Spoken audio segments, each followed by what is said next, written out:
안녕하세요. 완전정보 부동산 플러스 진행의 장효윤입니다. 서울을 비롯한 수도권의 아파트 거래량이 줄어들면서 매물이 빠르게 쌓이는 모습입니다. 그동안 주춤했던 시장에서도 예외였던 강남 3구 아파트값마저 실거래가 떨어지고 있는데요. 정부의 대출 재개 여파가 이어지는 만큼 집값이 더 내릴 거라는 목소리가 잇따릅니다. 잠시 후에 전문가와 함께 아파트값 흐름 전망해 보도록 하겠습니다. 먼저 부동산 시장의 주요 이슈 확인해 보겠습니다.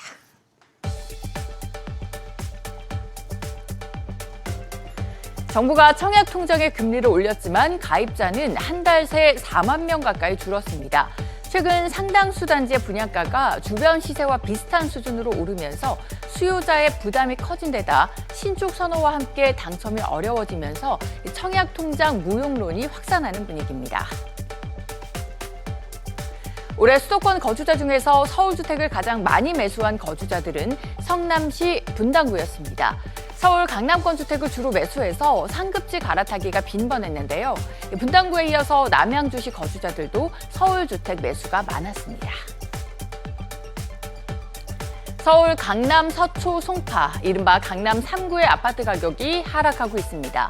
일부 단지는 직전 거래가 대비 매매값이 수억 원씩 떨어지기도 했는데요. 대출 규제 여파로 거래가 위축된 가운데 매물이 계속 쌓인 영향으로 보입니다. 네, 강남 3구를 비롯한 서울 아파트 시장의 분위기 살펴보도록 하겠습니다. 이윤아 전문가와 함께합니다. 안녕하세요. 네, 반갑습니다. 네, 반갑습니다. 어서 오세요. 자, 부동산 상승기에 가장 많이 올랐고 그리고 하락기에는 가장 늦게까지 집값을 방어했던 지역입니다. 강남 3구의 아파트값 떨어지고 있습니다. 많게는 수억 원씩 내린 가격에 거래가 되고 있는데 어떻게 좀 이 의미를 파악을 해봐야 될까요? 네, 자, 이제 부동산 풍향계 앞으로 이제 부동산 시장이 어떻게 흘러가고 있는 건데 가장 주목할 만한 일단은 강남에 있는 아파트가 올 들어서도 계속해서 상승 곡선을 이어갔어요. 특히 이제 신축 또 신축이 될 재건축 이런 아파트 위주로 가격이 많이 올랐는데 강남 3구마저도 수억 원씩 급락을 했다라는 내용이에요. 자, 강남 3구의 실거래가가 직전 거래가 대비해서 수억 원이 아주 뚝뚝 떨어졌다고 얘기를 하는데 압구정이라든지 도곡동 등서도 5억 가까이 떨어져서 거래가 되고 있는 상황이고요. 이 이유를 이제 살펴본다면은 일단 가격 급등에 대한 피로감. 사실은 문재인 정부 내내 이제 가격이 좀 올랐다가 그 다음에 윤석열 정부 들어서 가격이 떨어졌는데 다시금 이제 고개를 드는 모습이었단 말이죠. 자, 그것 때문에도 그렇지만 정부 대출에 대한 규제 영향에 거래량이 좀 감소된 원인도 있다라는 부분이고 여기에 덧붙인다면 금리가 지난 10월 11일 날 인하가 됐어요. 자, 그럼에도 불구하고 실제 은행에서 대출에 대한 이자 자체가 떨어졌냐라고 하면 그렇지는 않다는 거죠. 기본적으로 기준금리에 가상금리를 더해서 우리가 실제로 내야 될 대출금에 대한 이자가 정해질 텐데 이제까지 금리 인하에 대한 예고 때문에 또 정부에서 금리를 좀 낮춰라라는 이제 강력한 요구 때문에 은행권에서는 대체적으로 은행 대출 금리를 선제적으로 많이 내린 상황에서 오히려 기준금리가 떨어짐에도 불구하고 실제로 우리가 부담해야 될 이자가 올랐다는 데서 강남마저도 사실은 좀 거래량도 줄어들고 또 집을 사려는 어느 수요 심리마저도 꺾였다라고 보면 될 것 같고요. 자, 그러면 앞으로 어떻게 될 것이냐라고 한다면 매수세가 일단은 위축되고요. 매물이 조금 늘어나는 적체되고 그다음에 추가 가격 하락 가능성이 좀 있다라는 부분이에요. 그래서 어쨌든 정부에서 이제 대출에 대한 규제에 인해서 집값을 잡았다라는 부분은 효과를 좀 거둔 셈인데 또 향후 금리 인하가 되는 시점에서 내년 시장이 또 어떻게 될지에 대해서 좀 지켜봐야 될 필요가 있지 않을까 생각이 되고요. 그럼에도 불구하고 어쨌든 강남의 이외에 좀 괜찮다라고 생각되는 곳들은 가격은 크게 빠질 염려는 없겠다라는 거. 상대적으로 생각하면 우리가 지금 그래도 이제 갈아타기라는 부분을 어느 시점에서 할 것이냐를 늘 생각해 본다면 그럼에도 불구하고 서울에서 중요 지역의 또 역세권에 교육이라든지 이런 환경이 좋은 아파트 같은 경우로 갈아타는 것에 대해서는 지금도 저는 좋은 시점이다 이렇게 말씀드리고 싶습니다. 네, 이렇게 해서 이윤환 전문가와 함께 부동산 시장의 주요 이슈들 확인해 봤고요. 조금 더 자세한 정보 원하시는 분들은 카카오톡 채널에서 크존 친구 추가하시거나 혹은 어플리케이션에서 재테크존 다운로드 받아보시면 확인해 보실 수가 있으니까 참고해 주시기 바라겠습니다. 자, 아울러 이윤환 전문가가 진행하는 부동산 무료 세미나도 준비가 되어 있습니다. 일정은 참고해 주시기 바라겠습니다.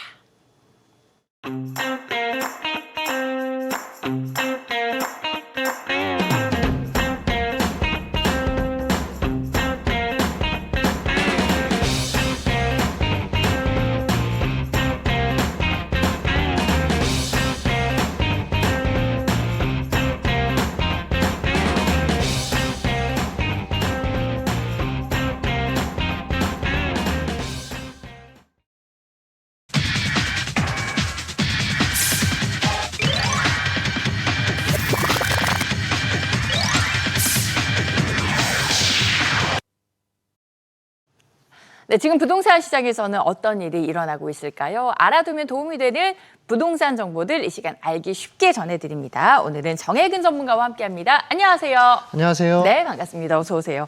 자, 서울시가 전면 개발이 어려운 저층 주거지를 대상으로 한 정비 사업을 지원을 하고 있습니다. 최근에는 이제 10년 만에 부활을 했죠.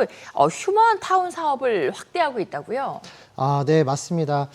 서울시는 지난 2010년 이제 휴먼타운 1.0 버전이죠. 이 사업을 소개를 하면서 이제 보안이나 또 편의시설 이런 것들이 잘 갖춰져 있는 이제 아파트의 장점과 또 골목의 정치가 살아있는 저층 주택의 장점을 합친 새로운 저층 주거지라고 이제 표현을 했었습니다. 그로부터 이제 10여 년이 지난 지금 올해 3월에 이제 종로구, 구로구, 중랑구 세 개소의 시범 단지를 먼저 선정을 했습니다. 서울시의 휴먼타운 2.0은 이제 노후화하고 열악한 저층 주거지 내에 소형 주택의 신축 또 리모델링 촉진을 위해서 각종 건축 기준을 좀 완화해주고 또 지원을 해주는 이제 그런 사업입니다. 서울시의 또 다른 이제 주택 정비 사업인 이제 모아타운이랑 좀 다르게 이제 모아타운이 저층 주거지를 노후화된 저층 주거지를 이제 모아서 이제 대단지 아파트로 이제 주택을 공급하는 계획이라면 휴먼타운 같은 경우에는 이제 개별적인 또 소형 주택을 새로 짓거나 리모델링을 해주는 이제 그런 사업이라고 보시면 될 것 같습니다. 네. 개별 건축이 가능하다 보니까 이제 사업 속도 면에서 좀 더 빠르게 진행이 되지 않을까라는 생각이 들고 좀 노후된 저층 주거지들 밀집지에 좀 거주를 하시는 분들이거나 아니면 이제 부동산을 보유를 하고 계신 분들에게 좀 반가운 소식일 것 같은데 이번에 휴먼타운 2.0 사업 후보지로 선정된 곳은 어디일까요?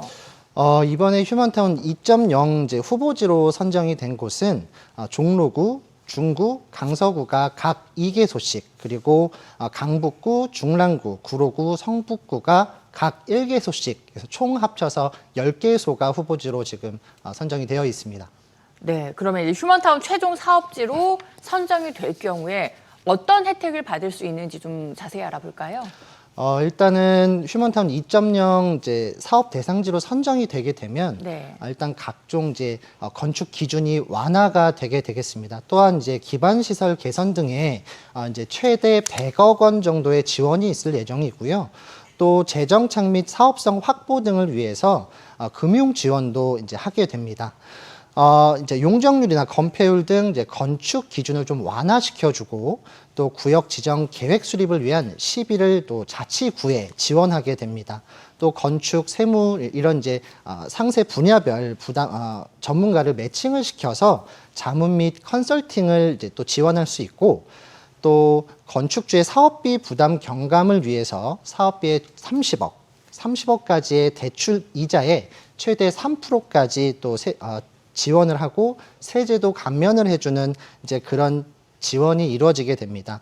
이제 휴먼타운 사업 같은 경우는 좀 편리하고 안전한 마을 조성을 위해서 이제 뭐 안전 순찰이나 이제 간단 집수리, 또 무인 택배 보관함, 또 뭐 요즘 중고 거래 같은 것도 많이 하잖아요. 이제 그런 안심존 같은 것을 설치를 하는 이제 모아 센터, 그러니까 마을 관리 사무소라고 생각하시면 되는데요. 그거를 설치를 해서 많은 지원들이 또 있을 예정이고, 또 도로나 공용 주차장 등 이제 생활 편의 시설까지도 이제 잘 정비를 할 예정입니다. 네, 이렇게 휴먼타운 2.0처럼 이제 서울시 그리고 이제 정부에서 좀 저층 주거지를 개발하겠다라는 움직임이 활발해지고 있는 상황인 것 같습니다. 어떤 효과를 기대를 해볼 수 있을까요? 네, 일단은 서민 보금자리 역할을 이제 해왔던 이제 비아파트 시장이 사실 전세 사기 이제 사건으로 조금 그렇죠. 이제 휘청거리고 있었습니다. 네. 근데 이제 서울 같은 경우에는 이제 비아파트의 인허가 물량이 지난해 대비 약 한 60% 정도가 이제 축소가 됐습니다. 급감을 했고요. 상황이 이렇다 보니까 이제 비아파트 시장 또한 공급량 부족으로 인해서 좀 불안정한 시장이 계속되고 있는 상황이었고, 네. 또 주거 안정 활성화, 또 주거지 환경 개선에 이렇게 힘을 실어서 내놓은 정책이라고 볼 수 있습니다.